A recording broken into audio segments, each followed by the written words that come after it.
Every gilded cage is built with walls of comfort. The only question is what you're paying for them.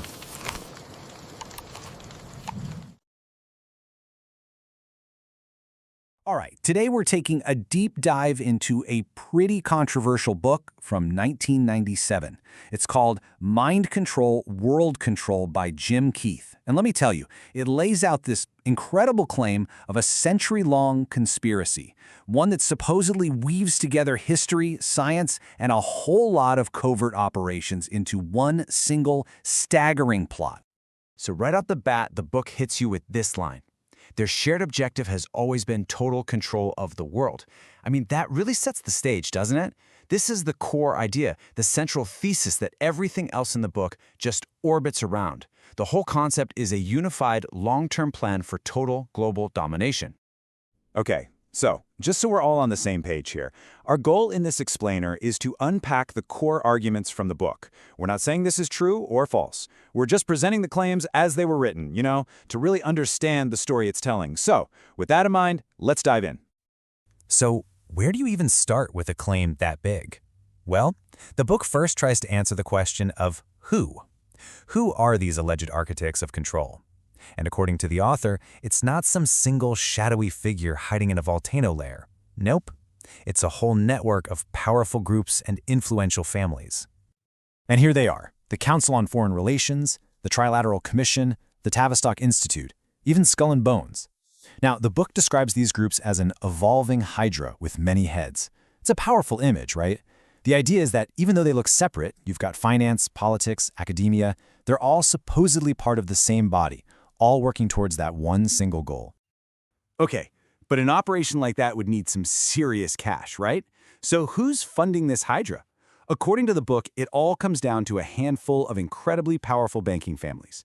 We're talking about Old World dynasties like the Rothschilds and the Warburgs, teaming up with New World titans like the Rockefellers, the Morgans, and the Harrimans. The claim is that they all acted in collusion, bankrolling these organizations to basically shape global events exactly how they wanted. All right, so if those groups are the architects, what about the blueprints? I mean, how exactly would you go about engineering an entire society?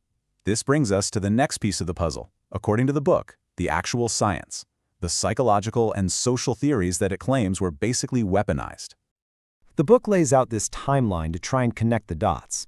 It starts way back in 1883 with eugenics, this idea of improving society through selective breeding. Then just a few years later, you have psychology labs treating people like machines, simple stimulus and response. Fast forward a bit, and that Prussian compulsory schooling model gets brought over to America, a system the book says was designed to create a compliant workforce. And then, in the 1920s, the Tavistock Institute is founded, supposedly with the mission of studying societal breaking points. You can see the narrative it's building here.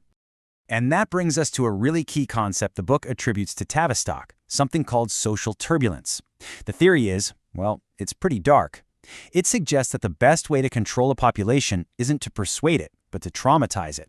You hit them with a series of massive shocks. Think wars, economic collapses, major assassinations. This creates so much chaos and fear that people's ability to reason just breaks down. And in that confusion, they become desperate for someone, anyone, to come in and impose a new order. Okay, so that's the theory, right? The architects, the blueprints. But how does that translate into the real world? This is where the book shifts gears and starts talking about actual operations, claiming there was this massive, covert campaign of psychological warfare. And this is where the claims get, well, pretty explosive. The book puts forward the idea that some of the most famous assassinations in modern history weren't actually the work of lone gunmen. Instead, it argues they were carried out by hypnotically programmed individuals, people designed to do the job and then take the fall. Yeah, we're talking about Lee Harvey Oswald, Sirhan Sirhan, Mark David Chapman. The author goes through their cases and points to all these supposed inconsistencies in their stories and their behavior. The theory presented is that these individuals were put through intense hypnotic programming, almost like a switch was flipped to make them carry out the act. And then, and this is the crucial part, their memories were supposedly wiped, leaving behind only a messy, confusing cover story. But the book argues it wasn't just about programming single individuals. The theory gets scaled up to entire groups. It poses a pretty shocking question. What if some of the most infamous cults we've ever seen were actually deliberate social experiments? So the argument goes that these cults didn't just pop up out of thin air. The book tries to draw these alleged connections to intelligence and psychiatric groups. For example, it claims Charles Manson was released to a clinic sponsored by the National Institute of Mental Health and that his whole helter-skelter plan was a twisted version of Tavistock theory. Or with Jim Jones, it points to his political appointments in San Francisco before everything went so horribly wrong. The central idea here is that these weren't just bizarre, isolated events. They were supposedly field tests, real-world experiments in psychological control.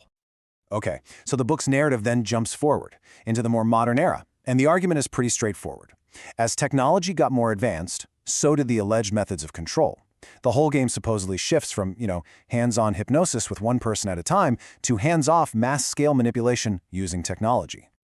And at the heart of this high-tech argument is this: REACH-EDM. It stands for Radio Hypnotic Intracerebral Control Electronic Dissolution of Memory. I know, it sounds like something straight out of a sci-fi movie, but the book presents this as the ultimate goal of all that earlier research. The ability to literally program someone from a distance with radio waves, have them do something, and then just electronically wipe their memory clean. So, according to the book, there was a kind of technological progression to get there. It supposedly started with chemistry, the claim being that things like sodium fluoride were put in public water supplies to make people more docile. Then it moved on to hardware, citing stories of brain implants and microchips. And the final step, the book alleges, is invisible influence, using electromagnetic weapons to affect people's thoughts and moods from a distance without them even knowing. So, after all that, the architects, the social turbulence, the programmed assassins, the high-tech weapons, what's the ultimate goal? Where does this alleged century-long project actually lead? Well, the book's conclusion is that it's all about creating one single unified global consciousness, a world brain. And to make this point, the book brings up H.G. Wells again. But it presents him not as just a science fiction writer, but as an insider who was spelling out the endgame all along. This quote you see here. It's about a world encyclopedia, a system of mental control that would knit the whole world together.